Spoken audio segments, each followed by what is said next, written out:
When the Lumix S9 launched, I did make a video where I basically had the opinion that the S9 is not great for the price at that point. Also, if you are more focused on photography, I found that the Sony A7C would be much a better choice, also because of the EVF. But I have to say, since I got mine also because of out of curiosity, I have to say that this camera does grow on me also on the photography aspect. Let me explain why. Hi, and thank you for clicking on this video. My name is Phil, aka Phil, and as I mentioned, when this camera launched, I had my doubts, but when I got a good price for this camera, I was quite curious and jumped in. And yeah, I have to say it, this camera is growing on me. And there are 2 or 3 reasons why that's the case, for my use case at least. I assume that you might already have watched some content or videos on YouTube regarding this Lumix S9 and already might know the controversial sides of this camera. If not, here a quick summary, at least from my opinion or perspective. The first one is that this camera doesn't have a hot shoe, it only has a cold shoe, so you can't do any flash photography on this. For example, this shoe doesn't have any electronics on it. Second point is also it does not have an EVF. You have here only a flip out screen, which is quite useful if you use it for vlogging. But for photography it's controversial. For me it's okay, but the missing EVF is something I do miss, simply because I do this move quite often with this camera because I'm so used to this rangefinder style of cameras. Since I use rangefinders, my Leica M cameras, this form factor just introduces you to put it up this to your eye, but unfortunately you don't have an EVF on this camera. Regarding the ergonomics, is something that people have also discussed on this. If you don't have any kind of grip accessory, the camera is relatively slippery. For me it's okay because here on the back you have that kind of dent where you can rest your thumb in, but still it's yeah, I can understand that some people might find this not as comfortable, but as a Q3 user, X100 user, in comparison I don't find that bad.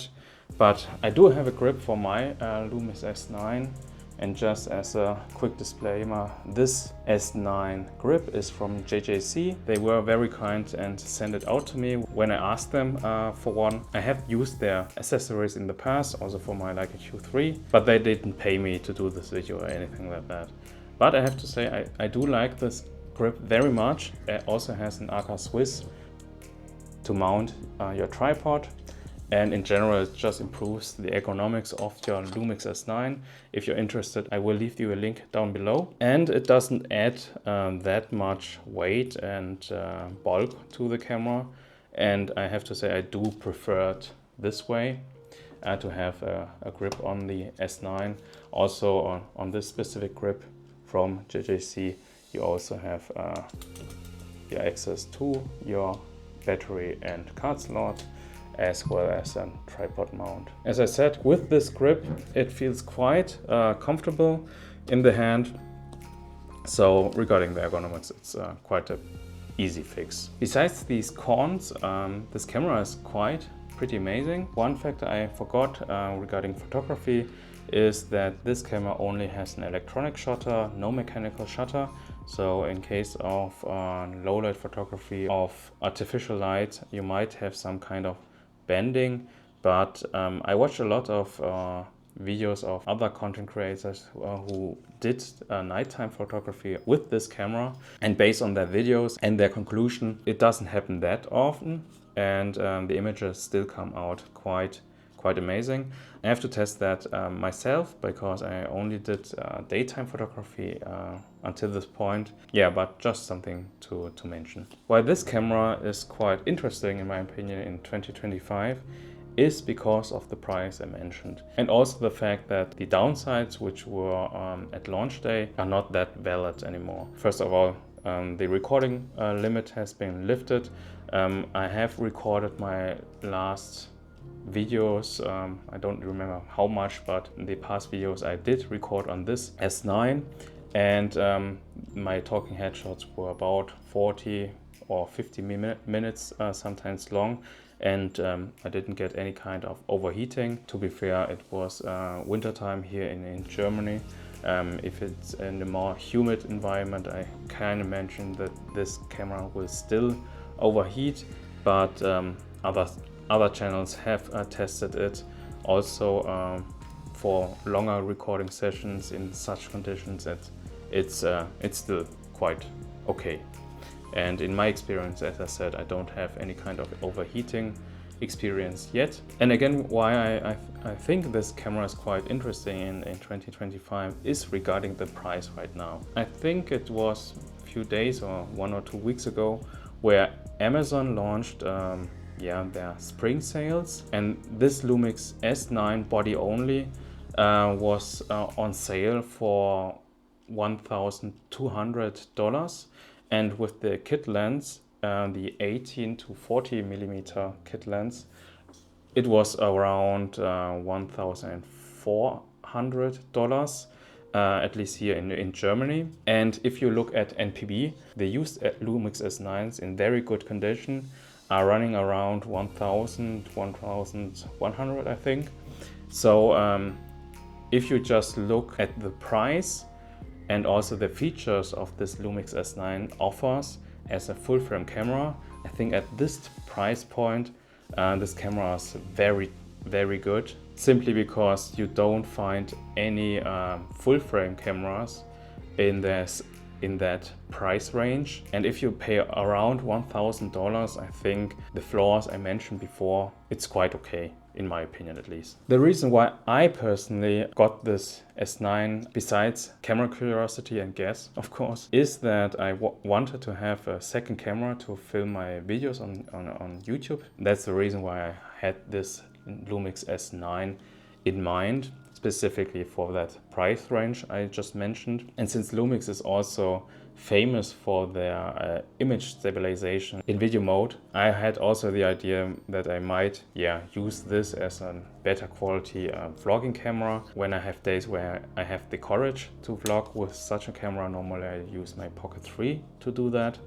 But that was also an idea. Regarding the video features, I'm very, very pleased, because this camera just does what I want it to do, just record my videos here for YouTube with a better image quality.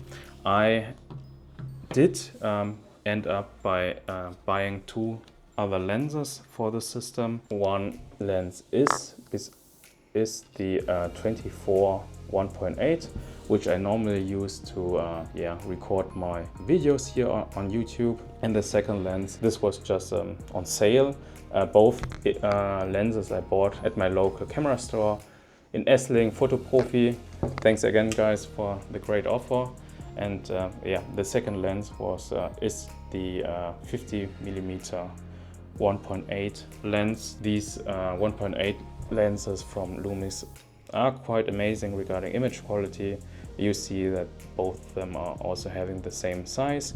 I think the other focal lengths which are also offered in this housing is the 18mm 1.8, which would be great for vlogging, the 85mm, which is great for portrait shots, and also of course the 35mm, which is quite a popular focal length. That is also available in this form factor. The second reason why I was quite curious about this camera specifically for photography was because of Paul's channel. I will link him up here and show you also here his channel, because I didn't know that after watching his video that the Lumix S9 has in photography mode the option of selecting the aspect ratio to have X-Pan-like or panoramic-like image. That was new to me, that all other cameras don't have that, although it's just a crop in JPEG, the RAWs are untouched, so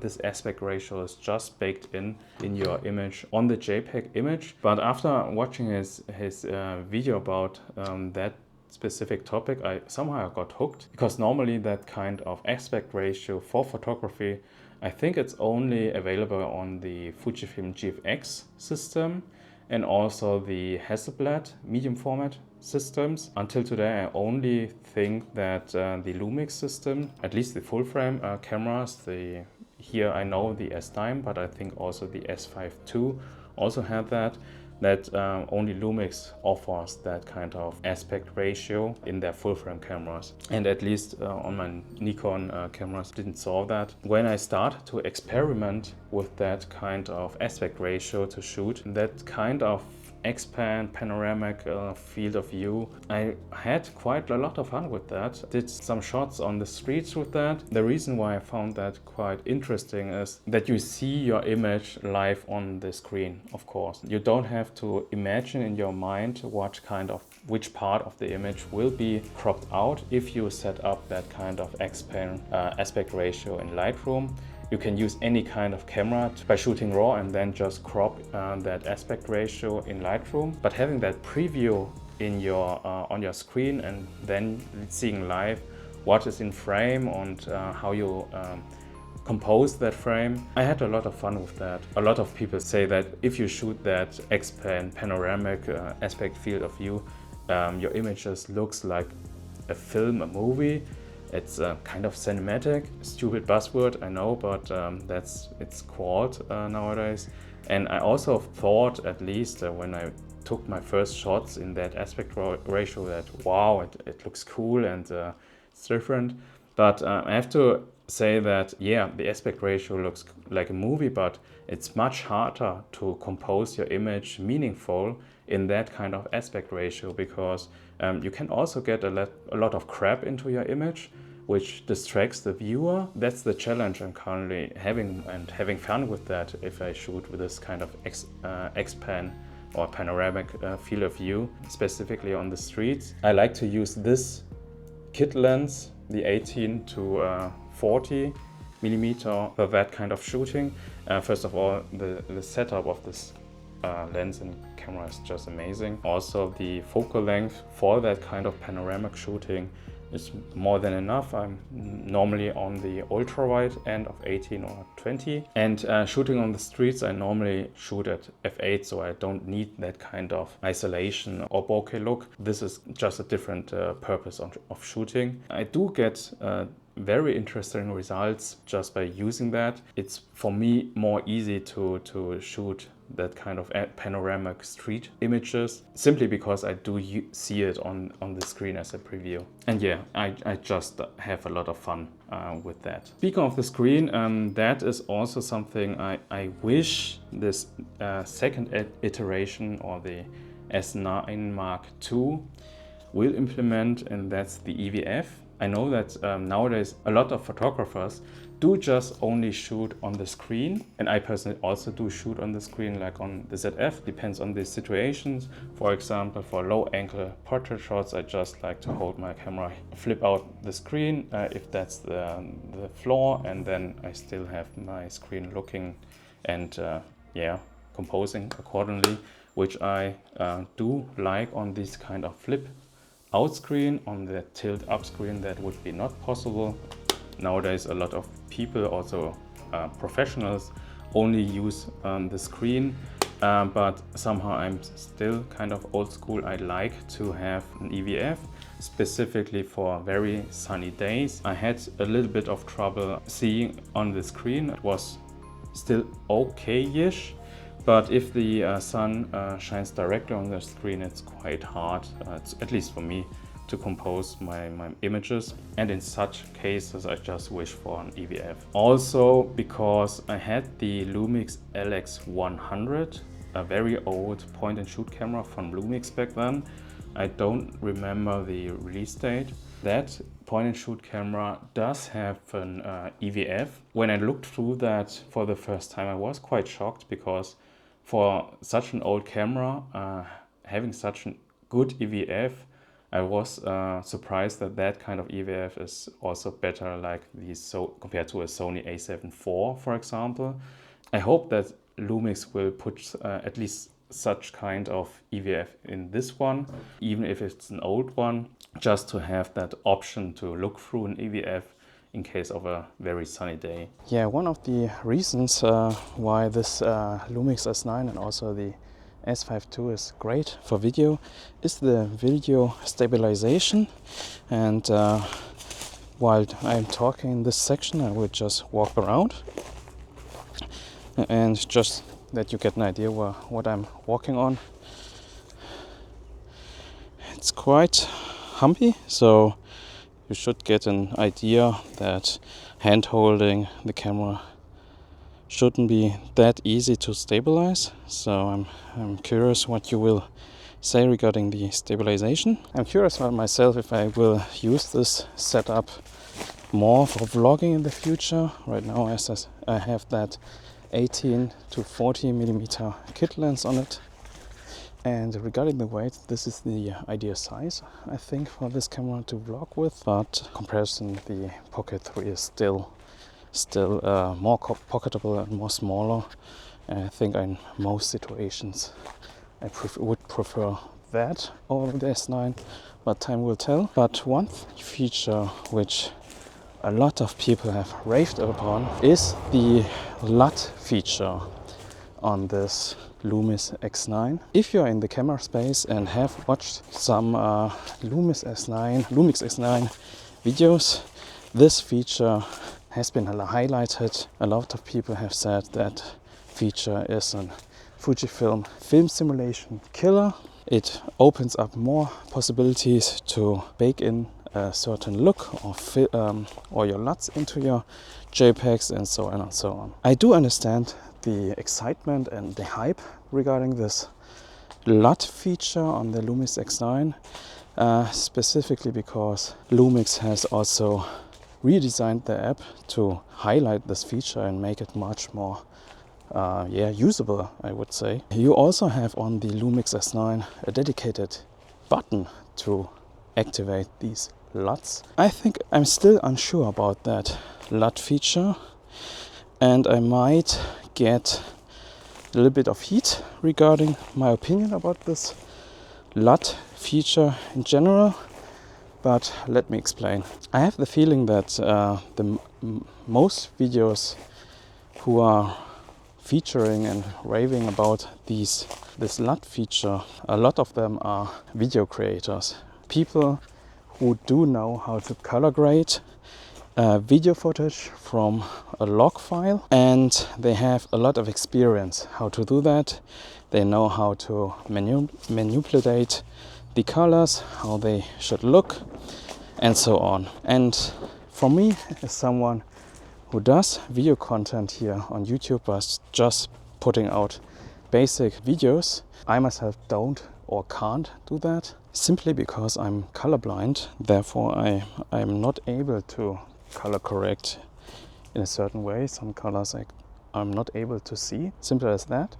And therefore I just rely on the LUTs of other people. That's the second part, which a lot of people have hyped this feature up on this Lumix S9 combined with the Lumix app. There the slogan is that you're able to just download the LUTs from your favorite content creator or so on, also directly from the app. And from the app you are able to transfer that to your Lumix S9 camera, and then you can apply that look baked into your JPEG photography, but also your videos. But that's also the second downside I see right now. And any Lumix S9 or any Lumix user who does use this app, please correct me if I'm wrong, but at the time of this recording, I'm not able to search for specific things. In the app, I can't find any search bar to type in something. For example, if I'm searching for a certain look, if you are promoting regarding film simulations, a lot of people who do search for film simulations, they are looking for a specific look, like Kodak Gold or Portra, HP5, something like that. I understand that. I think that because of copyrights and etc., Lumix is not allowed to put something like that into the app perhaps. But at least in the description of people, it would be helpful to be able to search for certain looks. As I said, at the time of this recording, I can't do that. I can't go into the app and search for a specific thing because there's no search bar. As I said, if you're a Lumix user using that app, tell me if I'm missing something. When I scroll up and down the app, I can't find anything. Not for a certain look and not for a specific creator. The only way I can search or look for a certain LUT is by browsing from the look library or also from content creators which have posted their LUTs into the Lumix app.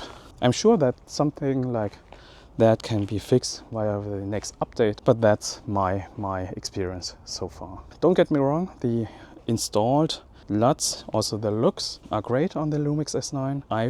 Since I like to shoot black and white, I mostly use the Leica monochrome look on the S9, but I would love to have something like a Portra look, Kodak Gold look also on my S9. And if you're new to the S9, you would have to go on your own search to find LUTs which have that kind of look. Yeah, comment below how you found the stabilization. I was on 80mm while talking through this segment, so let me know how you found that stabilization. I assume that there is some kind of corner wobbling while I was walking. Having a strong stabilization in a wide lens, it's something that is, I think, until today, something you have to live with. Regarding build quality, I have to say, if you pay around 1,000 up to 1,200 for this Lumix S9, the build quality is yeah, appropriate. I would say it's mostly all plastic, but it feels quite nice. In my opinion, the buttons are okay-ish, so it's nothing special. The only thing I'm having a bit of thought is that dial here. From the tactile feeling and using it, it basically feels like the dial from the Lumix LX100 back then. And I had one or two of these cameras in my hands, and over time they get quite mushy regarding the yeah, wheel, and sometimes then the buttons don't get accurate enough. So that's the only issue I see long term regarding the wheel, because I have the feeling that's the same part from the LX100 series. Since the Lumix S9 is also an L-mount camera, because it's a Lumix camera, I also wanted to check out how it works with the M-mount. Since you can, of course, adapt all the Leica glass or M-mount glass on all kinds of cameras, but since it's L-mount, I thought it might work quite good, because in my experience, when I wanted to adapt my M glass on my Nikon cameras, I had to buy a specific Vogtländer adapter to be able to focus correctly at infinity. And here I have two adapters right now. First is an M to L mount adapter, which is relatively cheap. It's basically just a physical dummy adapter. The second one I was able to borrow from my friends from my local camera store here in Sling at Fotoprofi. Thanks again, guys, and appreciate your support. And here I was able to borrow the Leica M to L adapter. And the main difference between these adapters is that the 6-bit that you are able to transfer or get the metadata from the adapted M glass in case you have Leica M glass, which has a 6-bit coding, and therefore this adapter transfers that towards your L mount camera. And this, as I said, is just a dummy adapter, which just allows you to mount it on your camera. If you look between these to, yeah, you could say physically identical. I don't see any kind of difference regarding height and so on. Let's see, I want to see if there's any kind of focusing issues, especially regarding infinity focus. As I mentioned, I had that on my Nikon cameras always, regarding cheaper adapters. Yeah, and let's see if the original Leica adapter M2L does any difference regarding a cheap dummy one. As I just showed you, physically they are the same size, so I don't see any kind of difference regarding the height of the adapter mounts. That's also the reason why I don't see any kind of differences regarding the focusing. I used two lenses to test that. First was the 28mm 2.8 color scoper, and the second one is the 40mm 1.2 lens. And in both cases I was able to, yeah, you could say focus to infinity, which I had the feeling that it was correct, because at the farthest distance I still was able to see the details of the trees, and saw that it was, yeah, you could say in focus. Regarding the infinity focus, comparing these two adapters side by side, I didn't see any kind of, yeah, difference. Since I only have Voigtländer glass, which are not 6-bit coded, I'm fine with such a dummy adapter. Speaking of adapters, that's also the reason I wish for an EVF, because focusing the M glass just on a screen is, for my personal taste, not great regarding experience. I do like to have my camera up here and focus manually, even if it's only an EVF, to have focus peaking. But that's the experience I personally prefer if I have here a manual focus lens on it. I know that that is more a photographic requirement, and this Lumix S9 is more tailored and marketed at content creators who are shooting video, which was the main reason why I bought this camera. But since I also do more photography in my spare time, I wish that the second iteration will have an EVF, simply also just to have a better shooting experience in photography when I use manual focus lenses, and that's just my personal preference and opinion. If I don't use manual glass, I of course shoot the autofocus lenses from Lumix. When I like to shoot my family, this is my main combo, the S9 paired with the 50mm 1.8, and I have to say that the autofocus performance is very good, at least in my opinion. In some cases I have the feeling that the Nikon ZF is better, but still this autofocus performance is very good to track my kids, and I'm able to get a lot of images in focus even if my kids are running around.